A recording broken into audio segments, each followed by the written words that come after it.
This is the Humanist Report with Mike Figueredo. Support this podcast by joining the independent progressive media revolution today at humanistreport.com.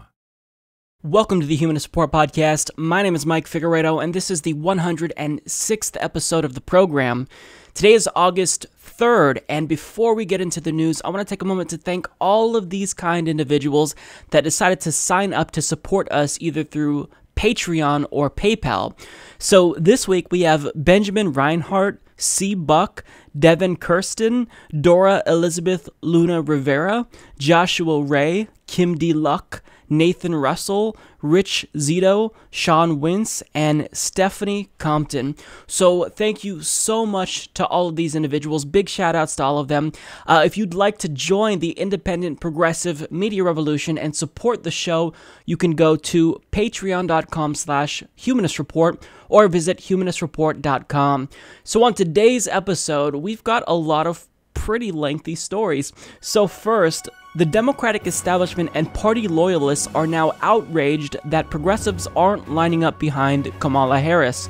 Also, Bernie Sanders proposes a new rule that would bring down the cost of prescription drugs and potentially save the country billions.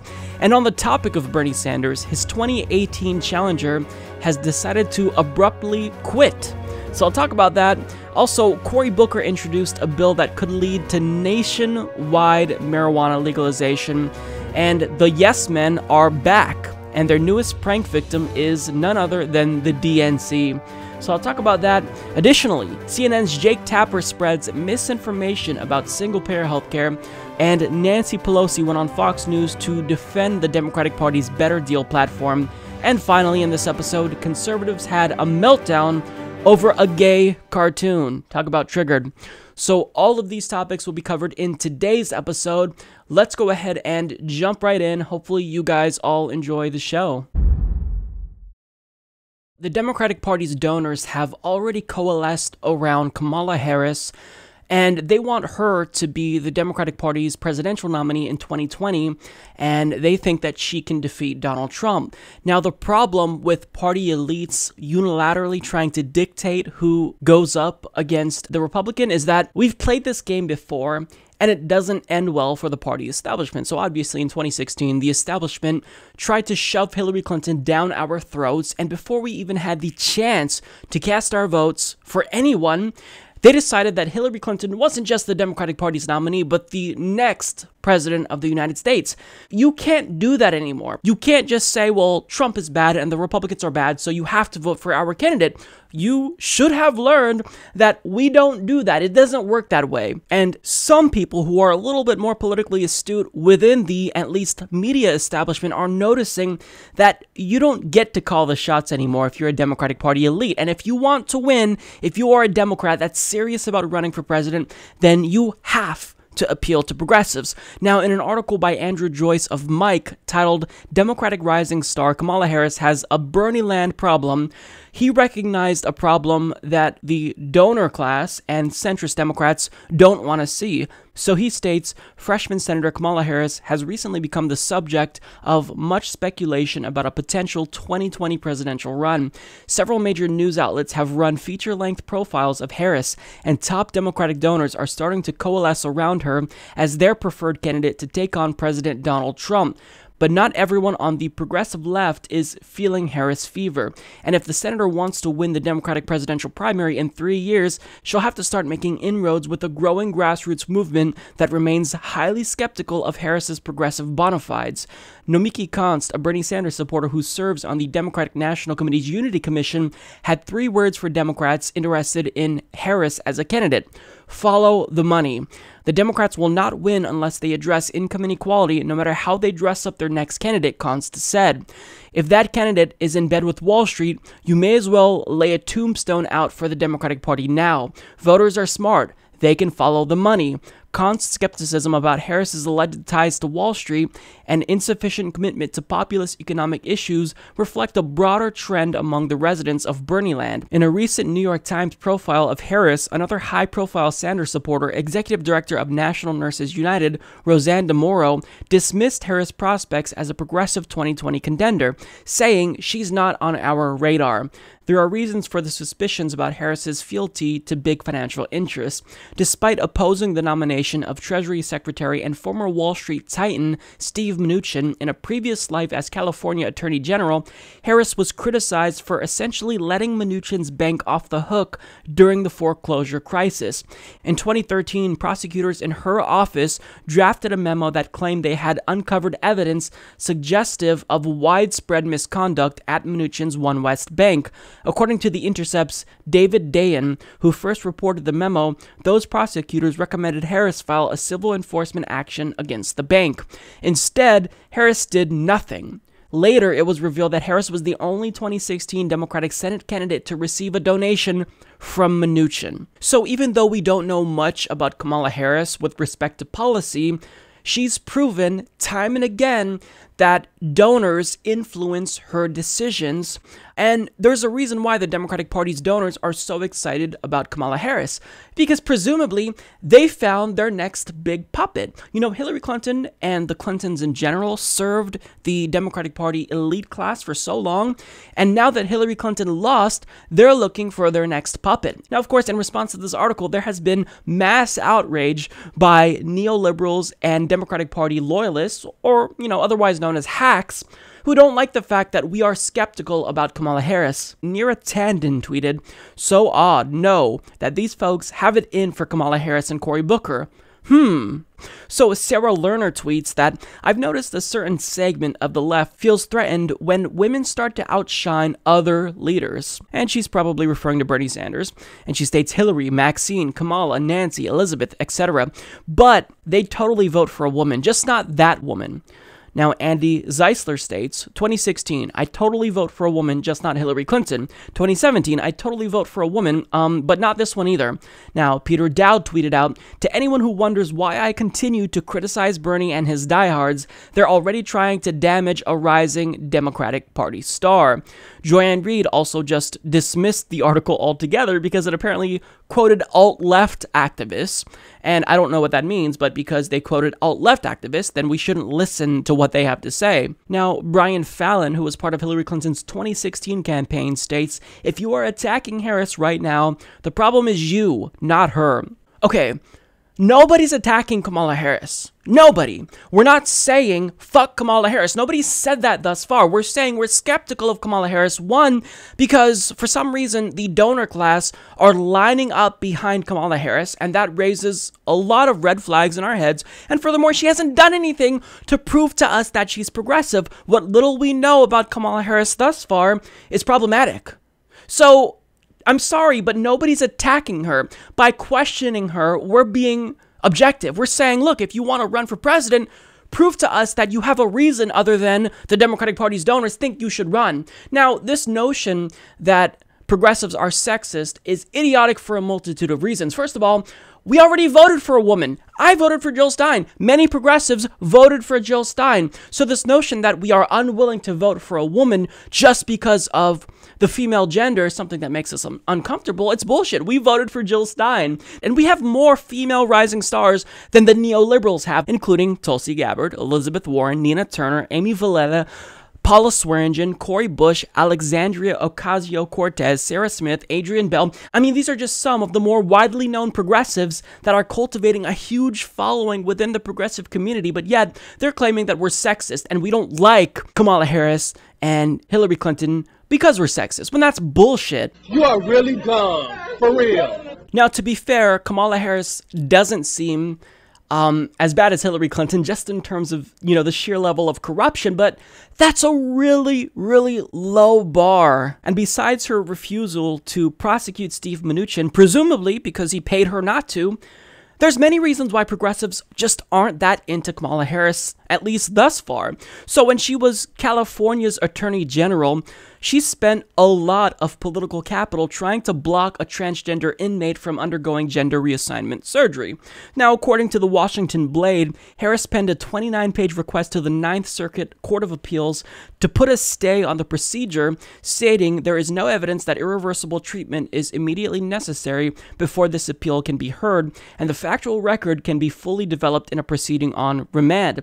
Now, when the judge denied her request, citing the Eighth Amendment, stating that not allowing this inmate to have gender reassignment surgery would be cruel and unusual punishment, because it is, Harris then appealed his decision and tried to circumvent that ruling by asking the district court to halt the procedure. Now, when the district court also denied her request, she then took it up with the Ninth Circuit. Now, it's not like this happened decades ago. This occurred back in 2015. Now, admittedly, we don't have all the details about this story. We don't necessarily know that Kamala Harris is unequivocally against transgender inmates receiving gender reassignment surgery. It could just be that there were specific reasons why she didn't want this inmate to have gender reassignment surgery. But I mean, if you're a progressive, you believe that inmates should be treated humanely. Now, for whatever reason, Kamala Harris, who is a so-called LGBT ally, was hell-bent on blocking this transgender inmate from getting gender reassignment surgery. And she has yet to say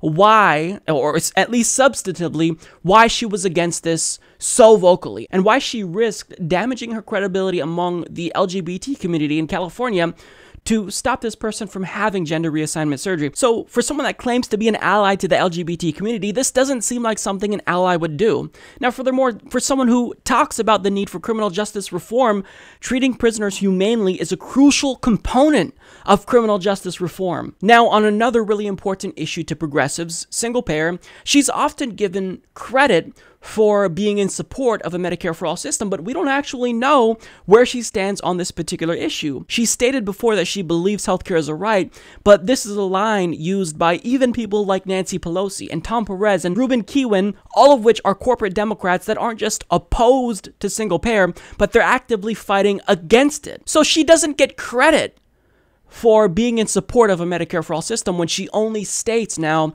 that she believes healthcare is a right. That's a term that neoliberals have co-opted from progressives, and just because they state that they think healthcare is a right doesn't mean that they support single payer. Here's what she said about single payer thus far. As a concept, I'm completely in support of single payer, but we've got to work out the details, and the details matter on that. And that's it. That's all she's really stated about single payer directly. And all we know is that she is in favor of the concept of single payer, whatever that means. But when push comes to shove, she's given herself enough wiggle room to not actually support single payer. In fact, I would argue that she's given herself even more wiggle room than Nancy Pelosi, because Nancy Pelosi, as corporatist and corrupt as she is, she just states that she's in favor of single payer, but she doesn't want to pursue it. But Kamala Harris isn't even going that far. She's only saying, I'm in favor of the concept of single payer. What does that even mean? Do you support single payer or not? Well, I'll tell you, if you are not coming out in favor of single payer and just giving a full-throated endorsement of it, then you're not in favor of single payer. That's how neoliberals operate. They try to do this tap dance around the issue because they don't want to tell you no, but they don't want to tell you yes, and they give you just this ridiculous answer that means nothing. So she doesn't get credit for being in favor of single payer because she's in favor of the concept of single payer. We don't know where she stands on this issue. And if she really wanted to appeal to progressives, she would have come out swinging in favor of single payer, especially after seeing some of the new polls that were released that showed that a majority of Americans, including a plurality of Republicans, support single payer. So in other words, she doesn't support single payer. And look, I've got really bad news for Kamala Harris and any other potential 2020 Democratic presidential candidate. If you don't support Medicare for all, and I mean really support it, then you will not get my vote. I will either vote for someone that I'm writing in or vote third party. You don't get my support if you don't support single payer. I'm not willing to negotiate at all on this issue, and I think a lot of progressives are with me here. But according to Kamala Harris, I'm just being a purist and I'm being unreasonable because she really doesn't seem to be too keen on all these purists in the party, because she previously stated, we can't afford to be purists. You have to ask that question of yourself. Are we going to be purists to this resistance to the point that you let these guys go, meaning Republicans, or can you understand that you may not agree with 50% of their policy positions, but I can guarantee you will disagree with 100% of their replacements policy positions? So that is part of the question. What do we have to do in this movement to be pragmatic? So what she's saying here is, guys, we can't afford to be purists because we've got to beat Donald Trump. But she's got it backwards. We can't afford to be corporatists because that will demoralize the base and then they will stay home as a result. And guess what's going to happen? Donald Trump will be given a second term, once again due to Democratic incompetence. So don't give me this bullshit about purity tests. It's nonsense. Actually stand up for what you believe in, or what the party should believe in, and do what the base wants you to do. Come out in favor of campaign finance reform and single-payer healthcare. But here's the thing. Here's a message to people who are outraged about progressive skepticism with Kamala Harris, and here's a message to Kamala Harris as well. You know, you have 3 years until the 2020 presidential election. Rather than trying to beat us over the head preemptively before we even cast our votes, why don't you try something differently? Because that last strategy didn't work. Why don't you actually try to win us over for a change? Here's an idea. Why don't you renounce the large multinational corporations that have already bought you off? Why don't you choose to not have a super PAC? Why don't you choose to come out in favor of legalizing marijuana, come out in favor of single-payer healthcare, and try to win us over and prove to us that you care about these issues that the base and grassroots activists have been fighting for? Why don't you try that instead of trying to force us to fall in line behind you when we really don't like you because we know we can't trust you because you're too cozy with Wall Street and the Democratic Party's donors? Why don't you try that? But they don't want to try that. They're already calling us racist, sexist Bernie bros for not supporting Kamala Harris. And again, we've seen how the story plays out. You tried that with Hillary Clinton. She lost, and they're trying the same strategy again. They're doubling down on a failed strategy. So Einstein is the one that said, the definition of insanity is trying the same thing and expecting different results. Well, here's an idea. Stop being fucking corrupt and maybe we'll actually support you. It's really that simple. Senator Bernie Sanders is doing what is long overdue. So he is introducing legislation to not only reduce the cost of prescription drugs in the United States, because as you all know, we pay more than any other country when it comes to medication. And besides reducing the cost of prescription drugs, he's also attempting to curtail the power that pharmaceutical companies have over the United States. So Alexander Kaufman of the Huffington Post explains, Senator Bernie Sanders plans to propose a new rule Monday that would require pharmaceutical companies to charge fair prices for drugs developed with taxpayer-backed research.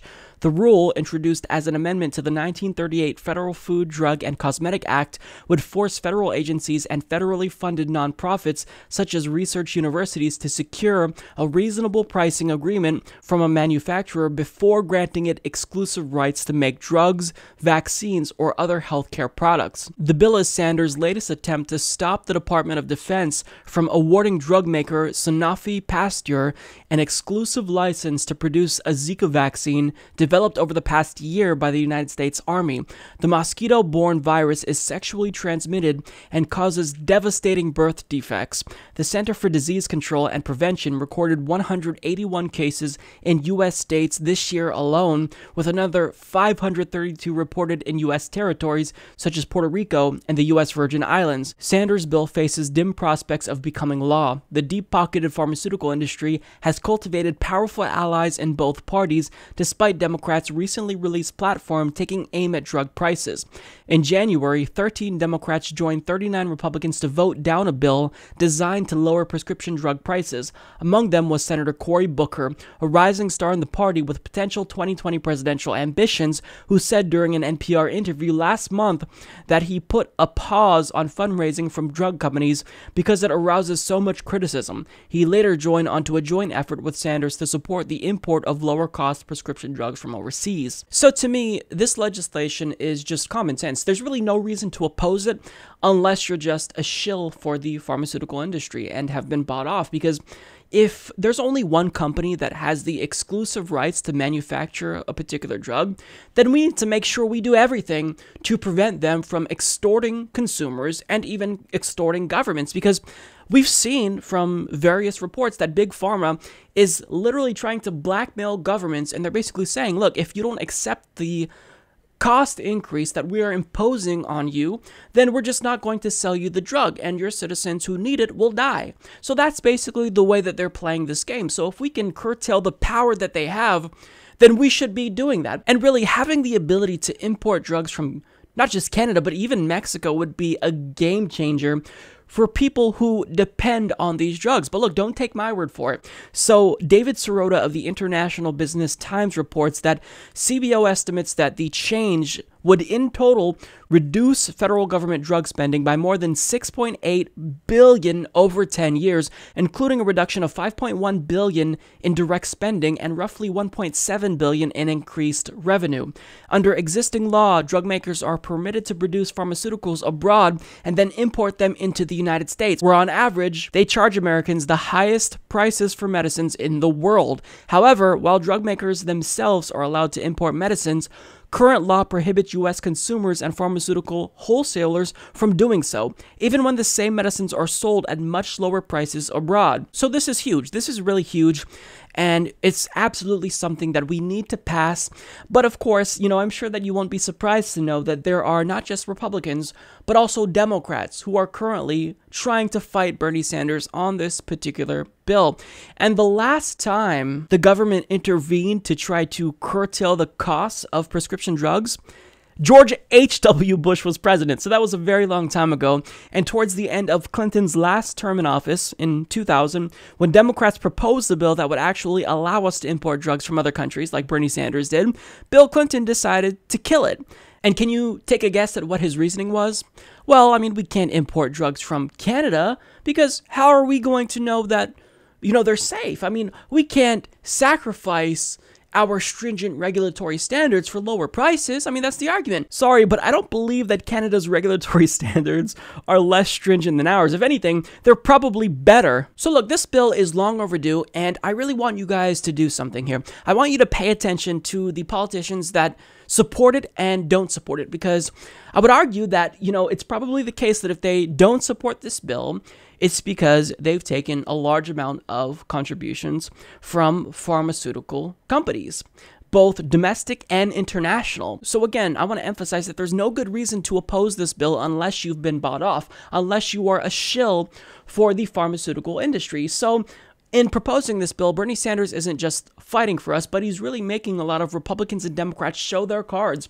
Who do you side with? Well, Democrats before, shamelessly enough, like Bill Clinton, they proved that they are with the pharmaceutical companies that are screwing us over and extorting us and blackmailing governments.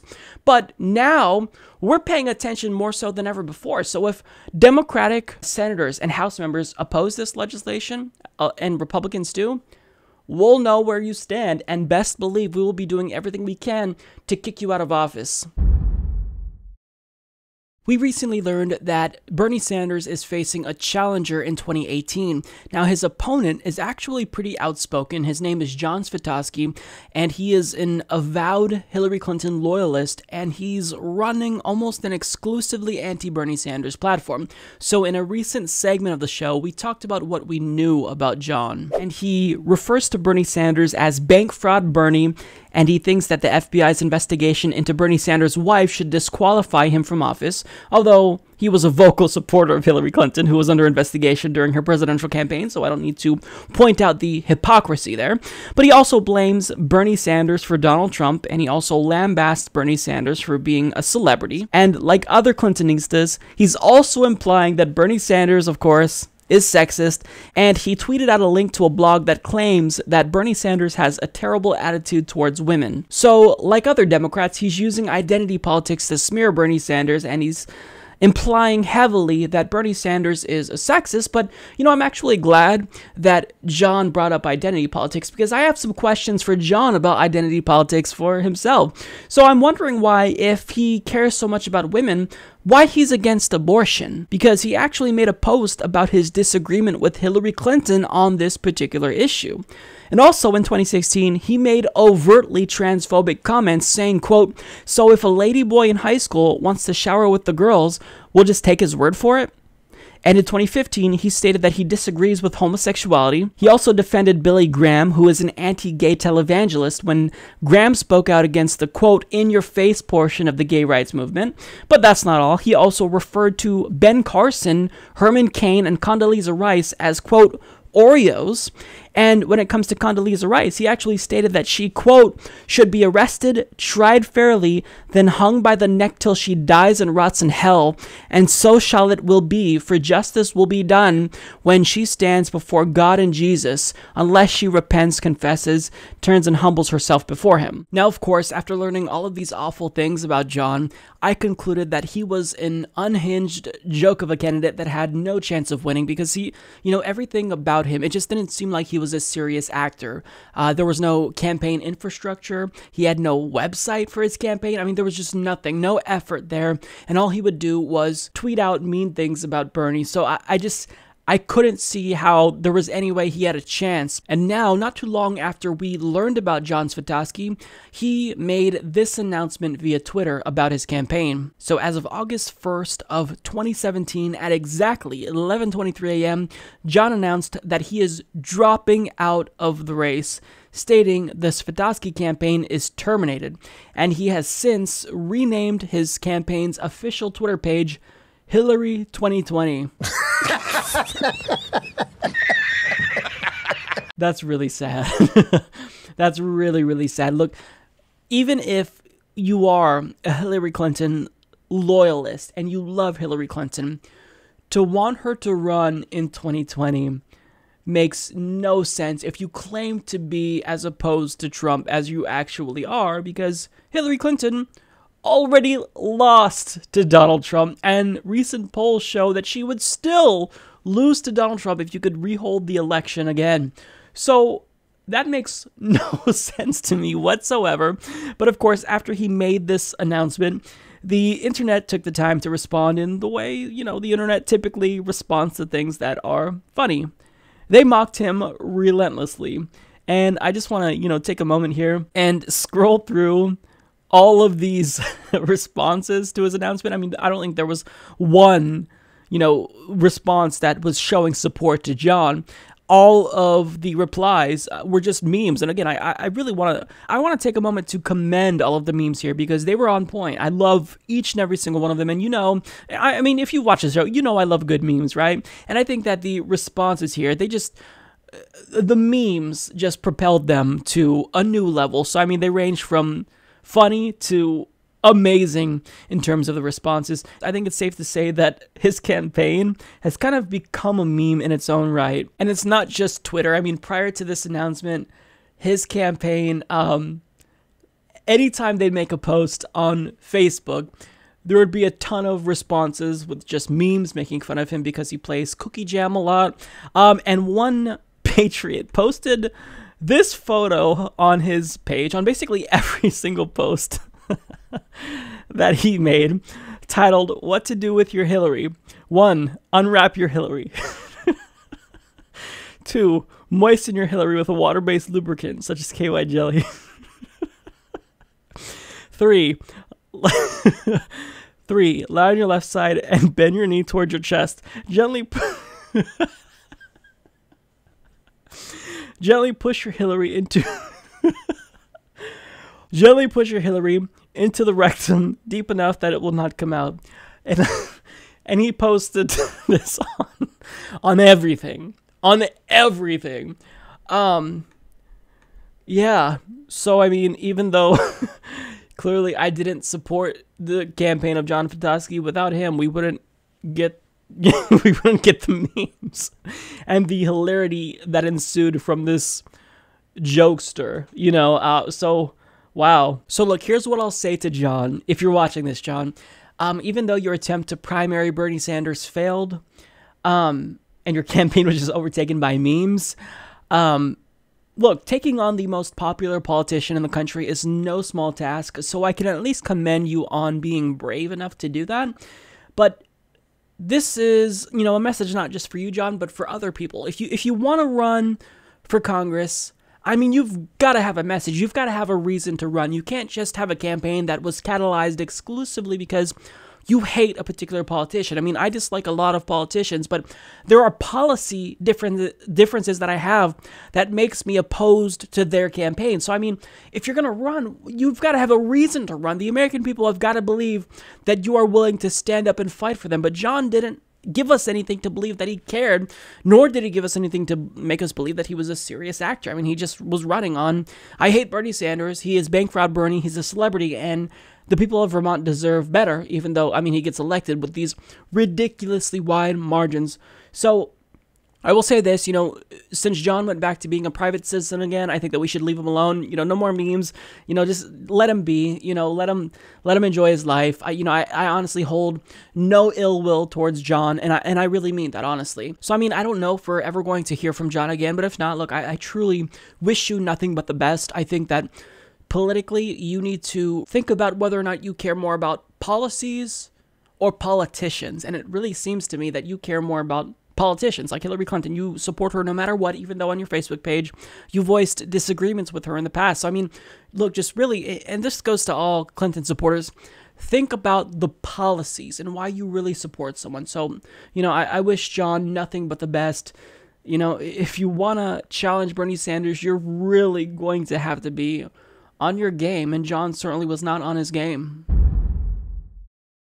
So this week, one of the most brazenly corrupt, out-of-touch, pro-corporate politicians in the Democratic Party did something that was pretty uncharacteristic. He actually proposed legislation that the American people want. Now, this individual is surprisingly Cory Booker. Now, Herman Lopez of Vox explains a new bill in the Senate would not just end the federal prohibition of marijuana, but encourage states to legalize pot as well. The bill, proposed by Senator Cory Booker on Tuesday, would remove marijuana from the federal scheduling system, which is the basis for its federal criminalization. That isn't new in the Senate. Senator Bernie Sanders, for one, also put forward a bill that would deschedule marijuana back in 2015.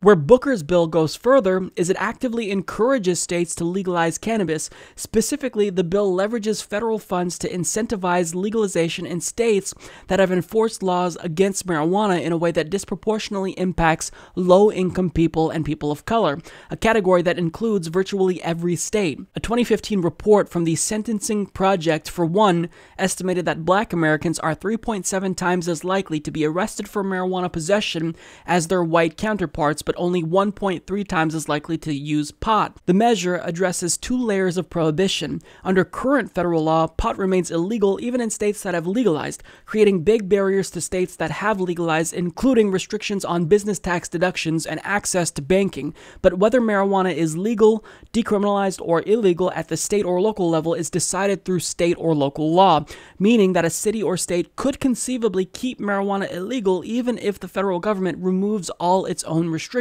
So for me personally, I'll just say that I would prefer that this bill goes even further, because I would like that instead of just encouraging states to legalize marijuana, that it just mandates that all 50 states legalize recreational marijuana. But at the same time, this is still good public policy. I mean, it's fiscally sound, and it would benefit these states. It would allow them to legalize marijuana and then take in a huge amount of revenue in tax dollars. It would stimulate the economy. It would be good for them. It's good public policy. So, I'm someone who always puts policy above the politician, so I like good policy regardless if the politician that proposes it is someone who I typically dislike. And Cory Booker here, I mean, I've got to give him credit where credit is due. So, I mean, this is the right move, but nonetheless, I was still curious as to why Cory Booker decided to do this, and initially, I chalked this up to him just trying to pander to progressives because he's going to be running for president in 2020, but it's actually a little bit more deeper than that. And it really goes back to him being corrupt. I mean, nothing has changed here because presumably you'd think that he turned a new leaf, but in actuality, in doing this, he's still doing the bidding of his donors. So I want to play a clip from TYT Politics where Emma Vigeland, she did a tremendous amount of research, and what she uncovered won't be too surprising about Cory Booker. Cory Booker was one of the senators who was the Pharma 13, who's so pro the pharmaceutical industry, who receives massive amounts of donations from them.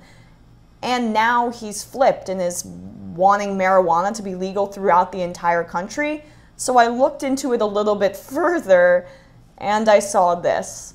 NASDAQ reports Pfizer, Merck, and other big pharmas likely to acquire marijuana-based drug companies. So let's break down one of the biggest companies listed that might acquire marijuana companies, Merck. Merck is based in New Jersey and is one of Cory Booker's biggest donors. Merck gave more money to Cory Booker than they did to any other candidate in 2014, giving him $12,500. For the other companies listed that might acquire these marijuana companies, in 2014, Novartis gave $7,000 to Cory Booker, and Sanofi gave the same amount of money. That was just in his 2014 election cycle. So I'll have a link to the full video in the description box, and I would highly encourage you to watch it because Emma goes into a ton of details, and I didn't want to, show too much of the video because I want to encourage you to watch it and support them. But, great job to Emma. Kudos to you, because I think that what you uncovered here, it's pretty clear. So, I mean, Cory Booker, at the end of the day, is still doing the bidding of his donors in proposing legislation that would legalize marijuana potentially. Now, in this case, Cory Booker is still a corporate sellout, but it just so happened that we have one of those rare instances where corporate interests are starting to align with the interests of American voters. The last time we really saw something like this happen was in the early 2010s when big business started to really get on board and become more vocal about their support for marriage equality once it was clear that public opinion was shifting rapidly in that direction. And the Democratic Party, they were cowards. They didn't want to get on board and full-throatedly support marriage equality. In fact, they didn't do so until 2012. That's when Obama endorsed it. And some people like Hillary Clinton didn't come out for marriage equality until 2013. That still blows my mind thinking about it, honestly. But the reason why they did this is because they had assurance from their donors that that was okay. In endorsing marriage equality, that wouldn't offend their donors. That wouldn't turn over the apple cart. They could still continue to be corrupt and take money from large multinational corporations and not offend them. And now we're starting to see that, once these big companies, big pharma in particular, is seeing just how lucrative the marijuana business is, they're thinking, maybe it's the case that we don't actually hate marijuana after all. Maybe we want to get involved in the marijuana business. And because of this, because they are funding the campaigns of people like Cory Booker, they have puppets already in Congress that can do their bidding for them. So look, regardless of how we get policy codified into law, if it's good policy, if it's progressive policy, then I'm okay with that. But it doesn't change the fact that Cory Booker is still a corporate sellout. I mean, we have to be clear here. We're not tacitly endorsing Cory Booker in 2020 by supporting his bill. Objectively speaking, it's just good policy, and I think that all Democrats should get behind Cory Booker if he is willing to lead on this particular issue, even though he's leading for the wrong reasons. But I mean, if he thinks that this is enough to win over progressives in 2020, it's not.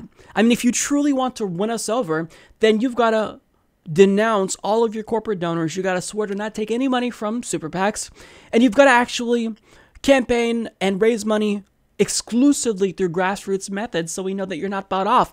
I mean, this is a good thing that you're doing here, but I mean, again, you're doing it because your corporate donors are indicating, and this is speculation, of course, but you're doing this because they're okay with you doing it, or they kind of nudged you in the direction to do this. So you're not any less of a sellout, but you just happen to land on the right side of issues. So kudos to you for being on the right side of an issue, but you shouldn't be on the right side of an issue because of money. You should be on the right side of the issue because that's what the American people want and expect from you. But nonetheless, I absolutely support this policy, and I really hope that more Democratic senators and some Republican senators who are a little bit more politically astute, namely Rand Paul to a degree, come on board and co-sponsor this piece of legislation. And I think that as progressives, we've got to push them in that direction because this is a gigantic step that could potentially catalyze nationwide legalization of marijuana, and that would be amazing. So as you all know, large multinational corporations are amoral. They don't have any morals. They typically ruin the planet and they ruin lives, all to increase profits. That's their number one driver. their behavior will always be dictated by whatever makes them the most money, and they never admit that they're wrong. How often do you see a CEO come out and admit that they did something that was harmful to the environment or to a community of people? Almost never. However, there's an activist duo known as the Yes Men that has found a way to get multinational corporations to admit that they're pretty much pieces of shit. So now the way that they'll do this is they'll pose as an executive from multinational corporations and admit that the company has done something wrong, which will then prompt a response from said company where they'll basically have to come out and clarify that that's not actually their position. And even though it's the right position to take, it makes them look bad nonetheless because that wasn't something that they said. And it's certainly something that they should be saying. So the Yes Men includes Andy Bichelbaum and Mike Bonanno, and they state that we're just two guys who, thanks to a network of ultra-capable friends and allies, infiltrate conferences, produce fake newspapers, and do various other weirdness in order to expose the wrongdoings of miscellaneous, mostly corporate evildoers. Oh, and we record the whole thing to get it out to the world through social media, news channels, and our own movies. Now they add, we've never been able to hold down normal jobs except when posing as representatives of Halliburton, Exxon, Shell, Dow, and the federal government. So we've made a career out of it, a tactic we call identity correction. So they've been doing this now for 2 decades, and here is a brief clip of some of the stunts they've managed to pull off. Today is a great day for all of us at Dow, and I think for millions of people around the world as well. It's 20 years since the disaster, and today I'm very happy to announce that for the first time Dow is accepting full responsibility for the Bhopal catastrophe. So today I'm proud to say we know what we have done wrong.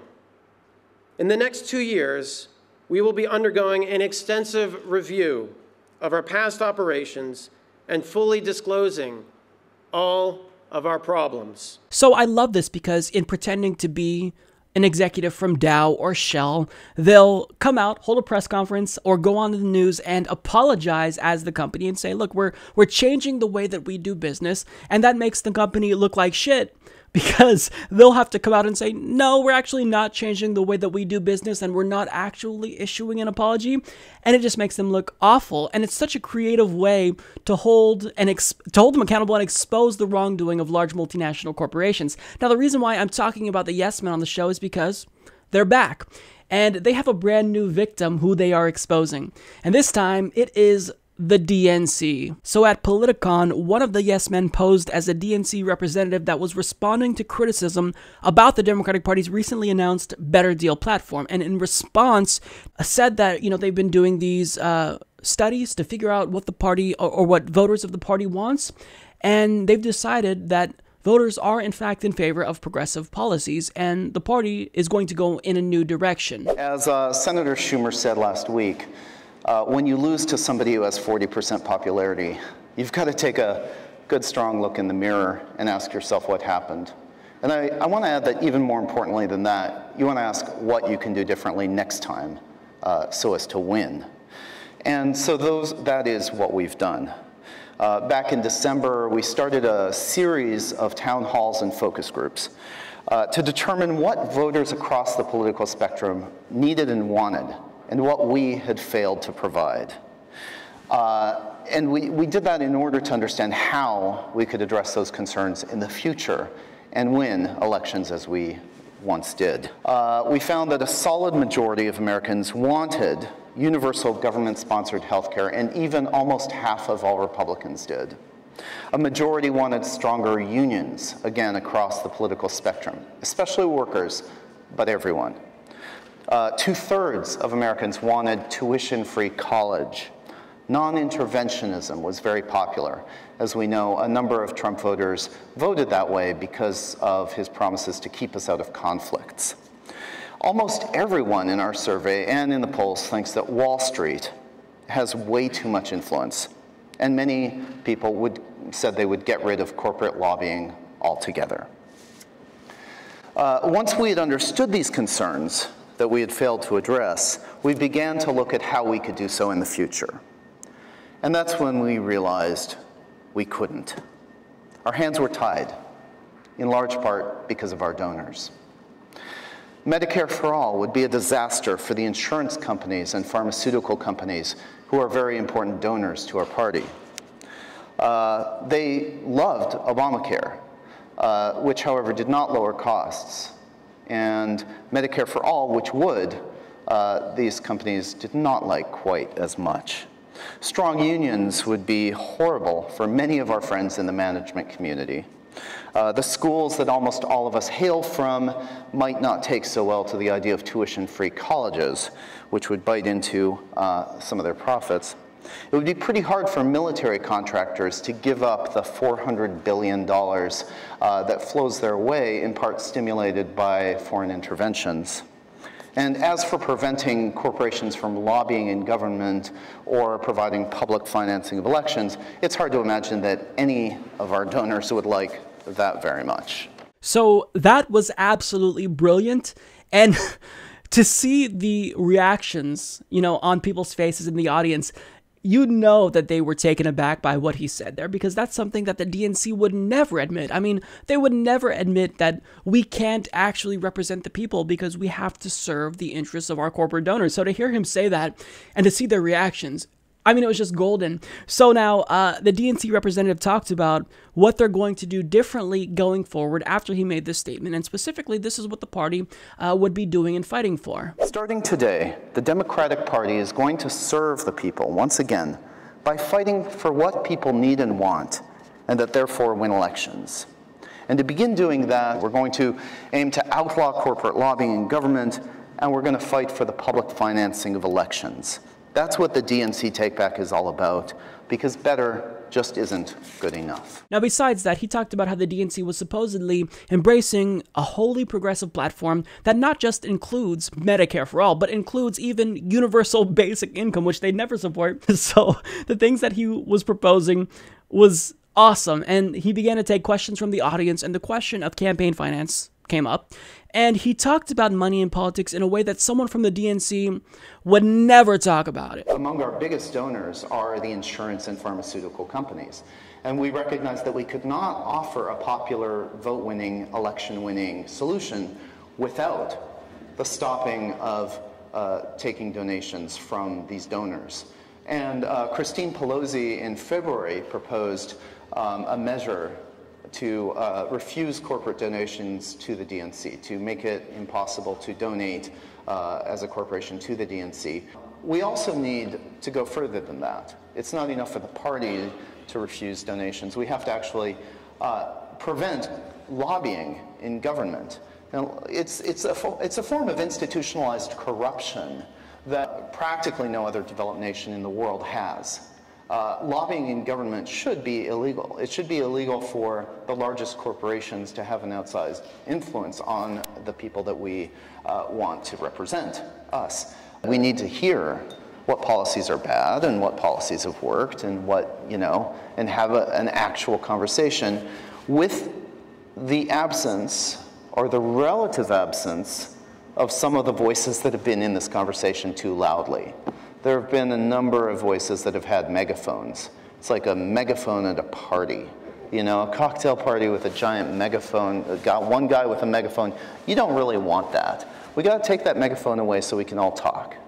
And, I'm obviously talking about the large corporations, the big industries that have had an outsized influence in our democracy. Now, in the last clip I want to play for you guys, he talked about how the Democratic Party moved away from voters in order to appease their donors and appease corporate interests, and what they're going to be doing now differently. As we moved more and more to the center, as we moved our fealty, if you will, to a different class than we were built to represent, we became complacent. And we told ourselves that that class that we were made to represent would keep voting for us no matter what. This election was a real wake-up call, where we found that many of the people who had believed the populist messages of 2008 and 2012 did not believe our messages in 2016. Very similar messages, but that was it. They had had enough. And we are looking at that, and we are changing, and that's the nature of politics. Things happen, and you change according to what happens. And You know, there's been resistance within the party, but we're finally taking those steps, and we are becoming the kind of party that I think you will be proud of. The DNC, as a policy, is going to support candidates, is going to throw our weight behind candidates who espouse the sorts of platforms that haven't been seen in the last couple of decades at least. But this is only a start. We're hoping over the next several months to get to a point where we can say, yes, we will have some of the older Democrats step aside. We will have some, not older, but some of the more centrist ones, perhaps the ones whose policies have proven themselves not to work so well, step aside. Some of the highest profile members of the Democratic Party are going to be making some announcements this next week, following up on this to clarify what the better deal really is. What DNC takeback is all about. We've seen again and again voices at the state and local level speaking up and winning, even in very heavily Trump-supporting areas. So if we can see those kinds of voices winning locally, it's sort of like the writing is on the wall, and anybody can see it. Now, I don't know if you caught it, but understand what he said at the end there. He implied that some centrist Democrats would be making an announcement regarding, presumably, their resignation next week, which is just awesome to me. And everything he said there and confessed on behalf of the DNC, even though he was joking, it's 100% needed for the party if they ever want to be electorally viable again and win over progressives. And I really just want to take a moment here to reflect on how genius this is, because in talking about all of these policies the DNC is supposedly endorsing, he is basically forcing the DNC to admit that they're a gigantic piece of shit and they're not in favor of these popular policies and they're not willing to get on board with what voters want and renounce their donors. It's just brilliant to me. So the question now is, what was the response that this prompted from the DNC? Well, in a press release from the Yes Men, they state, 1 week after Democrats in Congress announced a better deal, better jobs, better wages, better future, a new populist economic agenda that has been criticized as grossly insufficient, a quote, DNC representative held a live tweeted press conference in Pasadena before an audience of 100 to clarify some of the plan's lesser known populist features. Medicare for all, desired by a strong majority of voters overall, according to a number of polls, and even by 41% of Republicans. Free college tuition, desired by 62% of all voters. Stronger unions, by an ever-growing majority. And public campaign financing and the elimination of corporate lobbying. Large majorities of Americans feel corporations, the wealthy, and lobbyists have far too much influence in politics. Although videos of the event had garnered hundreds of thousands of views on Facebook and Twitter, and although the DNC takeback discussion remained vibrant on Twitter, there was no reaction at all from the DNC by Monday morning. Therefore, the Yes Men decided to send out an official DNC press release with more details on the better deal's supposed positions. So what the DNC is trying to do is completely ignore that this happened. Now, the host of this event that was there that you saw in the video, she wasn't in on the joke, and she actually came out and said, wow, I really would hope that they would embrace something like this because it's very popular and it's a way to make them exponentially more viable come 2018 and even 2020. So the irony here is that even though that guy from the Yes Men was just joking, he was pranking them, if they actually really did embrace what he was talking about, all the policy positions and renouncing corporate donations and fighting to ban lobbyists and, publicly fund elections, they would actually win. They would actually win if they embraced what this guy was joking about. But of course, they could never do that because, like he said there, there's truth in comedy. He said that they couldn't adopt any of these policies because they are beholden to their corporate overlords. And really, they should listen to him because he gave them a winning strategy. He gave them a strategy that would make them more viable. But, it's the Democratic Party, and they've showed time and again that they are incompetent and they have no idea what they're doing. And even if they did have a clue about what is needed for them to change to win, they still probably wouldn't want to implement those changes. So the party is a lost cause. But I'm really glad that this so-called joke took place because really, he's giving them something that they should thank him for. Policies that are popular. In an interview with Jake Tapper on CNN's State of the Union, Bernie Sanders talked about the upcoming single-payer healthcare bill that he will be introducing pretty soon. Now, during this interview, what Bernie Sanders wanted to emphasize was the importance of this bill, what it would do, and how it would benefit the American people. So this is what he had to say specifically. Are you going to introduce single payer? Absolutely. Of course we are. We're just, we're tweaking the final points of the bill, and we're figuring out how we can mount a national campaign to bring people together. Here's where we are, Jake, and it's important for Americans to understand this. We are the only major country on earth, the only one, not to guarantee health care to all people. The result is 28 million people who are uninsured, millions of people who are paying deductibles and co-payments that are far too high. And if the Republicans had gotten their way, there would have been another 30 or 32 million people thrown off of health insurance. That is crazy.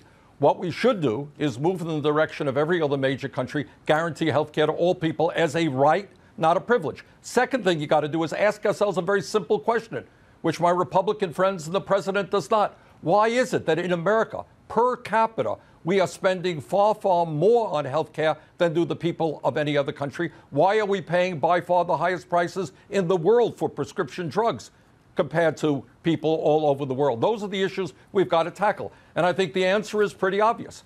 What we have now is a health care system not designed to guarantee health care to all of our people in a cost-effective way. What we have is a dysfunctional, complicated healthcare system designed to make as much profit as possible for insurance companies and drug companies. So everything that Bernie Sanders said there was reasonable. So it's obviously the case that we spend more per capita on healthcare than other countries. We pay more for prescription drugs, and we don't get better results. So of course, single payer is the objectively best option, both in terms of better healthcare costs and results. And rather than educating his viewers about the benefits of single payer and talking about Canada and the UK, Jake Tapper decided to muddy the waters about single payer healthcare and actually challenge Bernie Sanders on this issue. Let's talk about single payer, because it was attempted in your home state of Vermont, and it didn't work because they couldn't get the funding because it would be too expensive, the Democratic governor said. And then recently it failed in California as well. Democrats, again, not able to come up with a way to pay for it. These are cobalt blue states, Vermont and California, where people wanted single payer, and there were problems because it would cost too much. How do you make it national if you can't even get it in Vermont or California? It's not no. Jake, let's be careful about this. All right. A single-payer healthcare system, in my view, and according to studies that I have seen, would save the average family significant sums of money.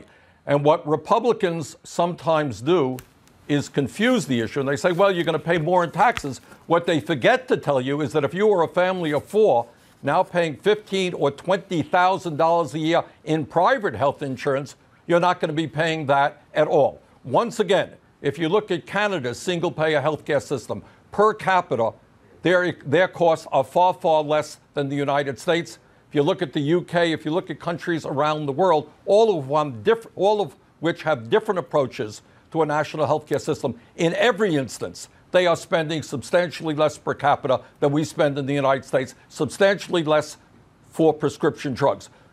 The problem with our system is it is so complicated for the consumer, for the doctors, is that a hospital, for example, might be dealing with 15, 20, 30 different insurance policies. It takes an enormous amount of time, energy, and expense to figure out that you have a $5,000 deductible, you have a $10,000 deductible. The goal simply is to say that every person in this country, through a single-payer system, is entitled to a comprehensive health care approach, and that will save substantial sums of money in administrative costs, substantial sums of money in lower prescription drug costs, substantial sums of money in doing away with the profiteering of the drug companies. By the way, the 5 top drug companies in 2015 made $50 billion in profit. These CEOs in the healthcare industry make enormous salaries. Right. We should join the rest of the world, begin that discussion immediately, and I will be introducing legislation to do just that. So first of all, I'll just say that I don't have a problem with Jake Tapper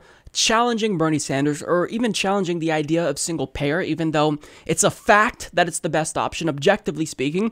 But the problem is that he's being incredibly disingenuous here because he's conflating the inability of single payer to be passed in states like Vermont and California, with single payer as policy generally speaking. Just because it hasn't passed doesn't mean it's bad policy. You can't say that it's been tried but failed. The law hasn't even been put into place in Vermont and California. And whether or not it's good policy is a different subject than its ability to muster political support. But still, it's reported by Jake Tapper here as if single payer passed but was ultimately unsuccessful policy, when that's not the case at all. It never passed, so we don't know if it would have worked in Vermont or California. Now, he's not saying this directly, but he's implying that because single payer can't pass in, quote, cobalt blue states like California and Vermont, that it's not good policy. This is the underlying implication. Now, the assumption here is that it failed to pass in these states because these bills just didn't include funding mechanisms. But the problem with this argument is that there are funding mechanisms, but corporate Democrats don't want to fund it because they're taking money from health insurance companies. So with respect to California, the bill in its current form did lack a funding mechanism because proponents of the bill didn't agree on which funding mechanism they wanted to pursue. However, there were multiple methods that were actually being floated that could have funded the bill entirely. But rather than allowing any type of debate to take place, Speaker Anthony Rendon, who is a shill for the health insurance industry, decided to shelve the bill entirely. He decided to shut down debate. So because corporate Democrats don't want to fund it doesn't mean that you can't fund it. As Dina Turner stated, if we can go to the moon, we can get Medicare for all. And certainly other countries have worked it out. They figured out a way to fund it. And certainly we can figure out a way to fund wars. I mean, we put wars on the credit card. We get pretty creative when it comes to killing people in Middle East and North African countries. So I'm pretty sure that we can come up with some way to fund Medicare for all. But understand that Jake Tapper here, again, he's being disingenuous because he wants you to think that because corporate Democrats, they don't want to fund it, that must mean that there's no way to fund it. It's impossible. That's not true. That's a lie. So the takeaway is that if other countries can do it, so can we. But Jake Tapper here is borrowing this line that we can't fund it straight from health insurance companies, many of which probably advertise on CNN, mind you, in order to make you think that it's impossible when it's not impossible. Now, another thing I want to get to here in this clip, Bernie Sanders said that according to the studies that he's seen, single payer would save average Americans money, but, quote, what Republicans sometimes do is confuse the issue and say that you're going to pay more in taxes, but what they forget to tell you is if you're a family of four now paying $15,000 or $20,000 a year in private insurance, you're not going to be paying that at all. So this is a really important point to make here, but I honestly think that Bernie Sanders is being too kind in stating that only Republicans make this assertion because the same media network that he's on has also muddied the waters with respect to this very subject in terms of how much taxes will go up and how much money taxpayers will ultimately save as a result of single payer. Now, I'm going to play a clip from you back from a town hall with Bernie Sanders back in January of 2016, where he talked about single payer, and I want to then show you how the media reported on what he said. But just to be clear, you are going to raise taxes to do this? Yes, we will raise taxes. Yes, we will. But also let us be clear, Chris, because there's a little bit of disingenuity out there. We may raise taxes, but we are also going to eliminate private health insurance premiums for individuals and for businesses. All right, next question. Now, what he said there was clear. You'll be paying more for taxes. Yes, that is the case. However, in exchange, you'll be saving money, even though you'll be paying higher taxes because you'll no longer have to pay your monthly insurance premiums. Now, can you guess which portion the so-called liberal media decided to report on with respect to that quote? So let's take a look. MSNBC's headline read, Bernie Sanders, we will raise taxes. Yes, we will. The Hill read, we will raise taxes, yes we will. Washington Examiner said the same thing, we will raise taxes, yes we will. Mike.com, the same thing, we will raise taxes, yes we will. And when it comes to WorldNet Daily, care to take a guess? Bernie Sanders, we will raise taxes, yes we will. And the same is true for the Fiscal Times, Breitbart, Yahoo News, the Daily Caller, and so on. But since CNN actually had Bernie Sanders on, and they had the full context, of course, they would report on what Bernie Sanders said in a less misleading way, right? Well, not actually. So their headline also focused exclusively on taxes as well, saying Sanders breaks with campaign tradition, calling for tax cuts, and they then go on to talk about how unprecedented it is for a Democratic candidate to do that. And the only outlet that really had a semi-accurate headline was from AOL, which, yes, surprisingly, they do still exist. And their headline stated, "We'll raise taxes, but people will save money." So with the exception of AOL, really, there's no room for nuance whatsoever. Taxes is a bad word. If you say it, we're going to dismiss everything you have to say and focus exclusively on that. So understand why people typically dislike taxes. It's because you don't like that money is coming out of your paychecks. You think either that you should be paying less money or that the rich should be paying more. So you want more money in your pocket. That's why you dislike taxes. But even though what Bernie Sanders is proposing here would facilitate working class Americans having more money in their pockets because they wouldn't have to pay for monthly health insurance premiums, well, he said taxes, and that's a bad word. So again, there's absolutely no room for nuance, and this example is one of the many ways that the media tries to spread misinformation and muddy the waters with respect to not just single payer, but many issues, and Jake Tapper did just that. He tried to mislead people, and he put forward this disingenuous argument about single payer. Now, of course, Bernie Sanders, what he did was he made a really strong pitch for single payer. I think that everything he said to Jake Tapper was what I would have said. So of course, Jake Tapper, being the more reasonable person on CNN, he actually internalized what Bernie Sanders said and decided to accept what Bernie Sanders said, right? No, that's not what he did at all. In fact, he decided to challenge Bernie Sanders again and post him the same exact question again. Well, why couldn't this happen in Vermont then? I mean, what's the issue in Vermont? Vermont would be would seem to be a perfect test case. Well, politically, this is difficult. And by the way, in California, the debate is not over. It passed, I think, the Senate. It's now gone to the House, and that debate will continue. Look, taking on the insurance companies and the drug companies, taking on Wall Street, taking on a lot of very powerful forces that make billions of dollars a year from the current healthcare system is not going to be easy. And it's not going to take place until millions of people get involved in this struggle and appreciate the fact that whether you're rich or whether you're poor, healthcare is a right. The idea that the Republicans wanted to throw 32 million people off of health insurance, cut Medicaid by $800 billion, raise premiums for older workers, defund Planned Parenthood, make it almost impossible for people to have who have pre-existing conditions get the health care they need, that is abominable. That is moving in exactly the wrong direction.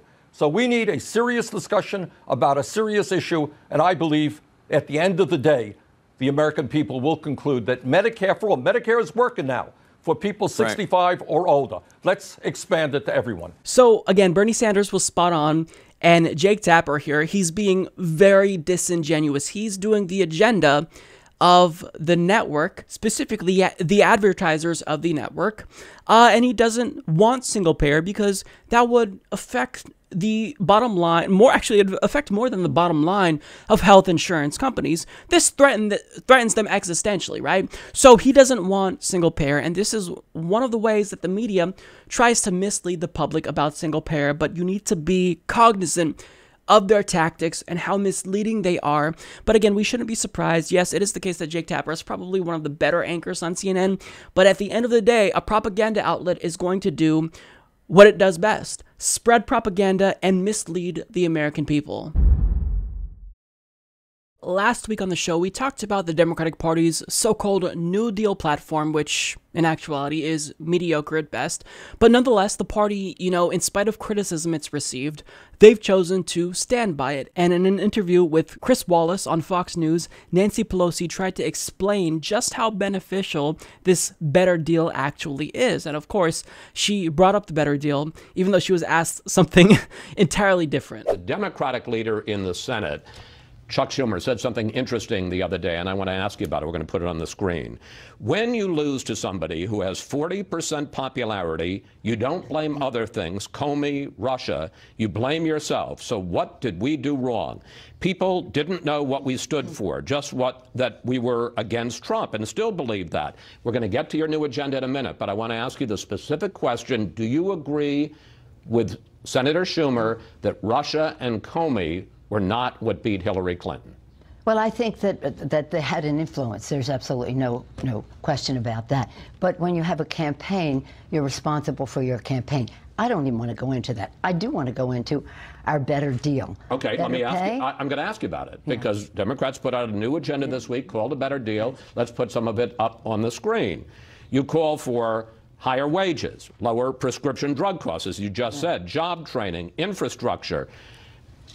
Leader Pelosi, I'm not saying any of that is wrong. Right. What I am saying is that none of it is new. We've been hearing it for years. We heard it from the Democrats and Hillary Clinton in 2016, and you lost. No, well, we're going to hear it with more clarity. For the first time since 2006, the congressional Democrats are in charge of the message. In 2006, we were in charge, we won. We had a Democratic president after that in 2008, and that time on, a very successful presidency. Now it is our turn to win the Congress for the American people. But elections are more than about winning the election. They're about having a discussion about how we go forward. But they're all about winning the election. That's what an election. No, it's about winning on the issues. I mean, in other words, if the American people can hold all of us, Democrats and Republicans, accountable for what is in their interest, instead of a trickle-down agenda that really benefits the high end at the expense of working families. That's why a better deal is important, and it is entrepreneurial and it's thinking, it's fresh. So Chris Wallace told her that they've said these same things before. Really what they're proposing is nothing new, and, you know, he's right there. But Nancy Pelosi is confident that it's going to work this time because we're going to hear it with more clarity. Going to hear it with more clarity. Well, great, because I actually would like some clarity on a number of issues. The first one is single payer. I mean, where does the party stand on Medicare for all? Well, sure, many things are on the table. Okay, so that sounds pretty reassuring there. They're not in favor of Medicare for all. So, I mean, this clarity that she's talking about, you know, it sounds great, but I haven't seen it. There's no more clarity. There's still not coming around to the issues that grassroots activists have been pressuring them to come around to. So I just can't see how you're standing by this and you're not listening to the criticisms that we have. I mean, it's a losing strategy. But Nancy Pelosi, she oversaw the Democratic Party's march off of a cliff. So of course she doesn't have, you know, the winning strategy, and she doesn't know anything about clarity and messaging.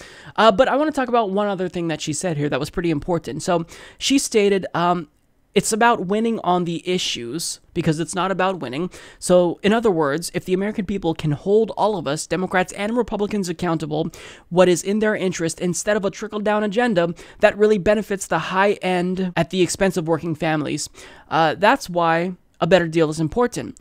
Now, first of all, prior to saying this in the clip, I don't know if you caught it, but she actually implied that Obama's presidency was successful. But seconds later, she then talked about trickle-down economics.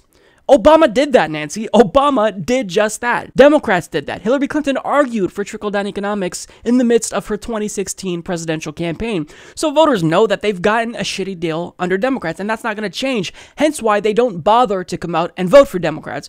But what Nancy Pelosi is doing now is she's trying to convince us that now they're actually going to fight for a better deal for us.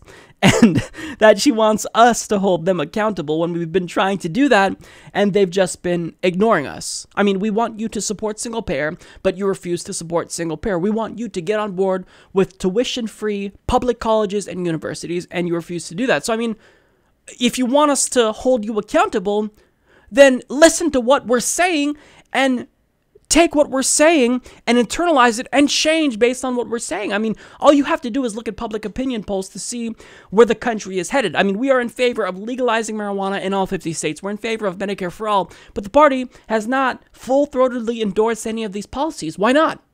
Oh, it's because their donors don't want them to endorse these policies.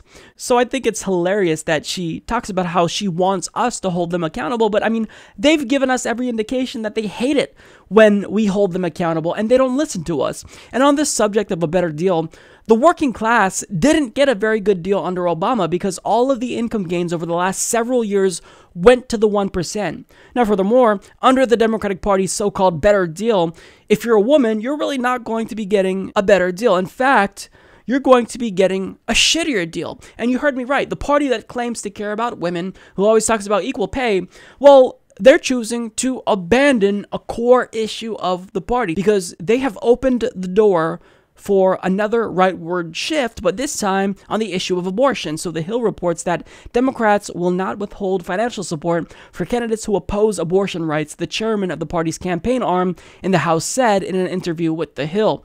There is not a litmus test for Democratic candidates, said Luan, Democratic Congressional Campaign Committee chairman. As we look at candidates across the country, you need to make sure you have candidates that fit the district, that can win these districts across America. So by saying that we need candidates that can better fit these districts, what they're really saying is that, we're going to allow our candidates to move as far to the right as they need to win. And this doesn't just mean that they're going to be moving to the right on abortion with respect to certain red districts, but on other issues as well. So, the Democratic Party, they have no idea why they keep losing, but they have no ideological consistency whatsoever. Yeah, they're trying to get us to believe that they're in favor of this mediocre New Deal and that 100% of Democrats are on board with it. How can we believe that you're on board with anything when you guys run candidates from the left to the center right? What does the party stand for? It's a problem that has plagued the party now for decades, and they don't have an answer for you. But this interview, getting back to the interview and the substance of it, it took a more hilarious turn when Nancy Pelosi was asked about the criticism that she's received from fellow Democrats. There were 4 special House elections this spring in which there were Republican seats that were open because they took jobs in the Trump administration. Let me finish. In the Trump administration, and you lost all 4 of them. Some of your own Democratic colleagues in the House say part of the problem is that you and your leadership team are frankly too old. And the question I have is, do Democrats need new leaders with new ideas? Well, let me just say this. Self-promotion is a terrible thing, but somebody's got to do it. Exactly. And I think that in the situation that we are in, I am a master legislator. I know the budget to the nth degree. I know the motivation of people. I respect the people who are in Congress. I think this is a great moment for those of us who understand what is at stake with the Affordable Care Act, what our possibilities are in terms of working together with the Republicans, as has been our experience in the past. So I feel very confident about the support I have in my caucus. I have never not been opposed within my caucus, and it had nothing to do with the 4. Suppose you became president and you were a Democrat, and you appointed your cabinet, one from San Francisco, one from Berkeley, one from Brooklyn, one from Santa Monica. Do you think that the Republicans could have ever won those seats? Okay. These seats were not seats. I've got 30 seconds, and the question is, what are the chances Democrats win back the House in 2018, and if so, will you run for Speaker? That's so unimportant. What is important is that we have the lively debate on a better deal, better pay, better jobs, and a better future. And that's what we look forward to having. And we have unity in our party. You saw it with the fight on the Affordable Care Act in the House and in the Senate. We're very proud of the fact that our party has diverse thinking in it. We can accommodate that. Leader Pelosi, thank you. Thanks for coming in. Please come back. Thank you. My pleasure. It's nice to be with you. And thank you for being a guardian of our democracy. The press. Well, thank you for that. Thank you. Okay, so first of all, stop calling yourself a master legislator. Stop doing that. Second of all, you called a Fox News anchor a guardian of democracy. If you're a liberal, that's a mortal sin. You can't do that. That's a no-no. Fox News is the propaganda arm of the Republican Party, and you're calling him a guardian of democracy.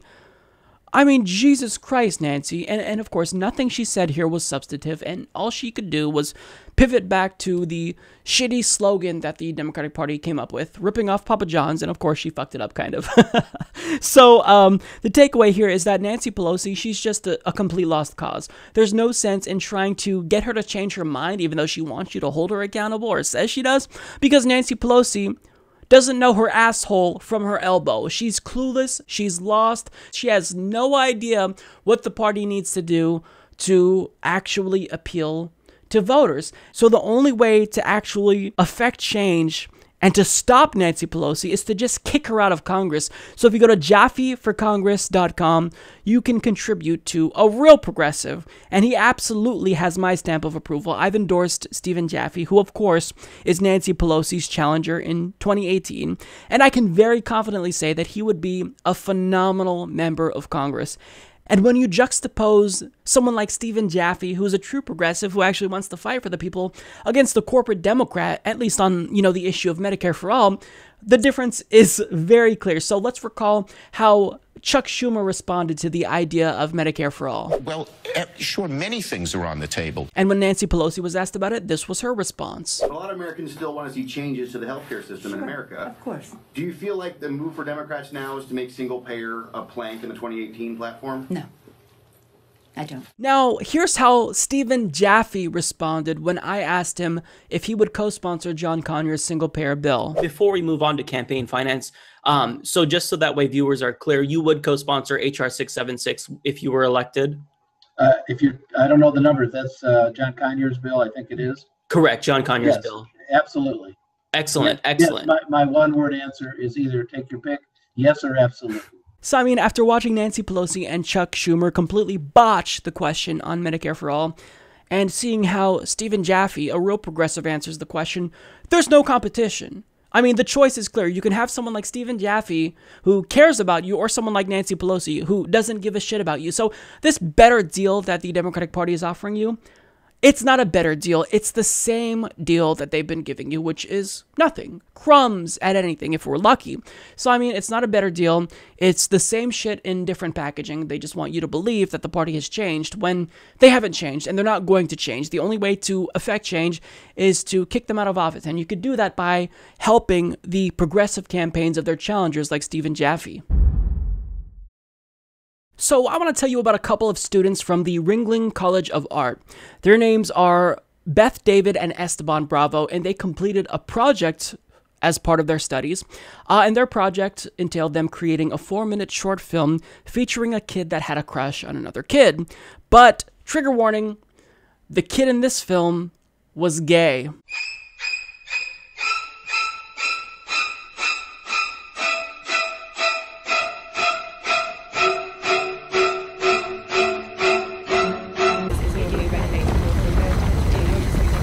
Now, the question is, why exactly do we care about this harmless short film?